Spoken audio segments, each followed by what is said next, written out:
Matthew chapter 13 from verse 24 through 30.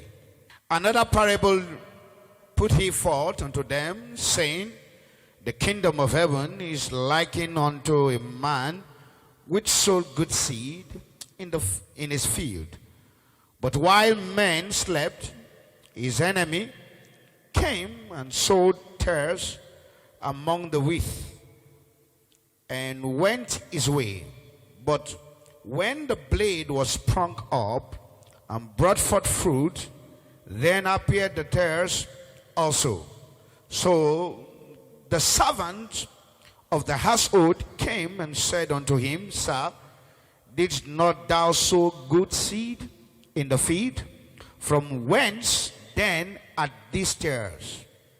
Verse 28, let's read together.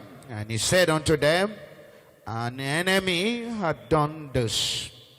The servant said unto him, without then that we go and gather them up. But he said, nay, lest while ye gather up the tares, yet root up also the wheat with them. Let both grow together until the harvest. And in the time of harvest, I will say to the reapers, gather ye together the first tares, and bind them in bundles to burn them, but gather the wheat into my barn. May the Lord bless the reading of the word. Sit down maliciously on your enemy's head without apology. Somebody shout fire. I thought that fire is louder.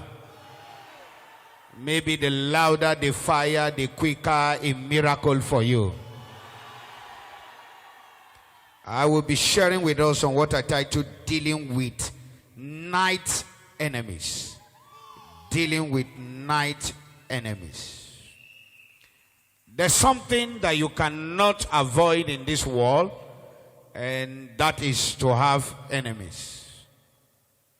And sometimes when we talk about enemies, they are in various categories. No matter how good you are and how excellent you are going to have enemies. And some of the enemies are going to be spiritual. There are 7 types of enemies. And one of them, I call them spiritual enemies. Number 1 type of enemy is spiritual enemies. And these spiritual enemies is what the Bible says, we wrestle not against flesh and blood, but against principalities and powers, dominions. These enemies are spiritual. In other words, you can't see them with your visible eyes. You need a spiritual eye in order to assess and be able to see through this kind of enemies. Second kind of enemy, I call them household enemies. These are enemies that spring forth from your family, spring forth from the same constituency. And what does that mean? Maybe in church, you can have enemies from the same place, like pastors fighting pastors is household enemies. Am I talking to somebody here? Are you getting what I mean? So this is another level of enemy. Number 3 kind of enemy, I call them frenemy. These are friends, and yet they are enemies. They befriend you in order to deal with you. So these kind of enemies are enemies that are your friends, but yet they can't become your enemy until they become your friend.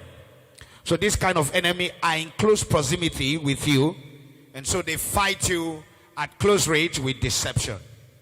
The 4th kind of enemy, I call them royal enemy. In Psalm 2, when you read through down, you find out that why did the heat and rage and the people invited you in a vain thing? And the kings and the rulers, they took counsel against the Lord and his anointed, and he that sitteth in the heaven shall laugh at them. And so you must understand that the people, that this kind of enemies are the kind of enemies who have arrived, who you look up to, but yet they are now your kind of enemy. Like example of Saul to David. Saul was a king and yet was fighting David. That's a royal enemy. This kind of royal enemy are people you feel that they shouldn't fight you, because by your all calculation and standard, in all ramification of life, you feel they have apprehended, they have arrived, they understand, they know things, they are better than you, but they see something in you that you don't see. So I call them royal enemies. Am I communicating? Is it sinking? Is it sinking? Somebody say royal enemies. Then number 5, I call them competitive enemies. And this kind of enemies, you see, from the first enemy I mentioned, which is the strongest, going down, this kind of enemies, we call them competitive enemies. These are enemies competing you, and as a result of competition, if they cannot stand your cloud of glory, so they begin to hate you, and they talk about you. They look for a way to reduce your capacity in order to have a capacity that is better than you. So this kind of enemy, they are not necessary killers, but they can't just stand your glory, so they look for a way to reduce your capacity. And so when your capacity and ability is reduced, they render you incapacitated, so in order to be able to stand you and get better. So we call them competitive enemies. And what do I mean by that? If you have a business and you have somebody in the same line of business and you are doing fine, and the person feels that you are doing fine, then trying to spoil your product in order to allow his product to gain acceptability. So I call them competitive enemies. It can happen in church, in ministry, within a pastor and a pastor. Maybe the other pastor is doing well and the other pastor feels that the other pastor is doing well, so he tries to run down the other pastor in order to gain